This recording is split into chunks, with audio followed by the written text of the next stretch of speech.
Dearly beloved in Jesus Christ, through prophet Isaiah, God tells that his ways are not our ways and his thinking is not our thinking. This is vividly made known to us in the gospel when the Master gives the same ways to the ones who bore the heat of the day and to the ones who worked a single hour a day. Therefore, the liturgy of the word today tells us a transcendental quality of God, that God thinks higher than human beings' thinking, and God's ways are not our ways. Dear brothers and sisters in Jesus Christ, God's ways are not our ways. His thinking is not our thinking because God thinks as whole, whereas we think as a part of the whole. In today's first reading, God tells through prophet Isaiah that he has a greater plans for the people of Israel, even more than what they have imagined. God promised them a land of their own with milk and honey flowing it. But people could see only the small trials they have to face in the wilderness. This tells that God thinks as whole, whereas we, the finite beings, think as a part of the entire plan.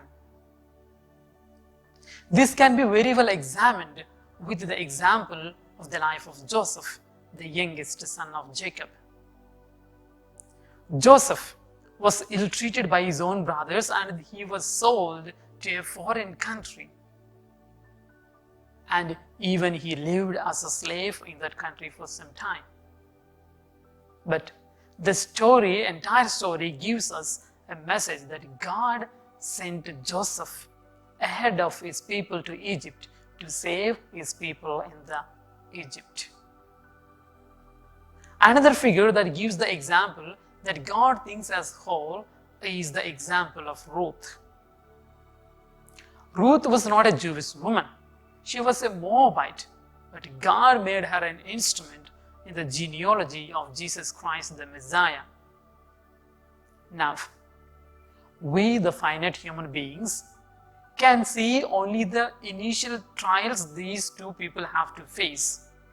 But whereas God could see the potential redemption that his people can get through the instrumentality of these two people. Therefore, dear brothers and sisters in Jesus Christ, God thinks as whole, whereas we think only part of the plan of God. That is why we tend to accuse God, saying, God does not do justice to all. But dear brothers and sisters, God thinks correct because he knows everything comprehensively. Hence, God's timing is perfect. It is never late, never earlier. But it takes little patience and a lot of faith. But dear brothers, this is worth waiting. So, God has a beautiful plan for all of us in our lives. But this plan should be determined in faith and executed with our personal effort. So, dear brothers and sisters in Jesus Christ, determine your plan of God to you in your prayer and ask his help to execute that plan for a better future of yours. In today's gospel, we see the Master giving the same ways to the one who came first and worked the whole day, and to the one who came towards the end of the day and worked only 1 hour. Now, to us finite human beings, this just sounds like irrelevant, ridiculous, and sometimes irrational. But in God's dealing, it is perfect and correct. Because by giving the same wages to the last and the first, God provided food for the families of the first and the last. He was just to the first and he was generous to the last. But he did good for everyone. This is the dealing of God, doing good to everyone, and sometimes we fail to comprehend this meaning of God's plan. That's why we say God does not think as we human beings think. Sometimes we feel that God's creation and God's thinking is wrong and irrelevant, but it is perfect. Once there were two friends who were walking in the village. One was an atheist and another one is a believer in God. In their conversation, the atheist told to the believer that God did not make this universe perfectly well. There are mistakes in this creation. And he had an argument to support his proposition. He says, God gave a small fruit to a huge banyan tree, whereas he gave a huge fruit to a small creeper of pumpkin. Therefore, he concludes, God made a mistake in the creation. He is not perfect. Now, the believer tries to counter-argue him, but he could not succeed. Now, as they walked along, they came to a place where they wanted to rest for a while, and they found a banyan tree under which they started resting.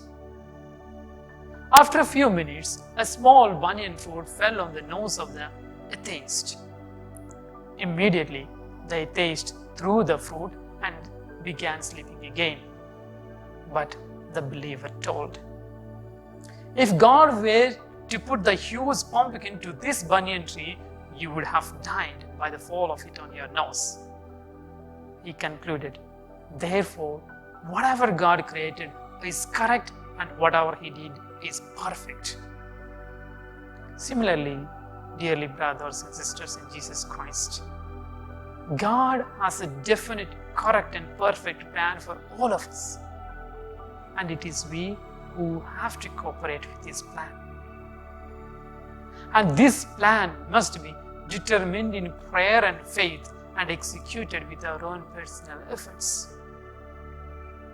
So, dear brothers and sisters, today's liturgy of the word as a whole teaches us two important notions.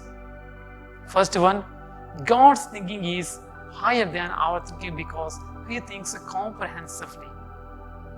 And the second point is, God has a definite plan for all of us, and it is we who have to determine it in prayer and faith and execute it in our personal work.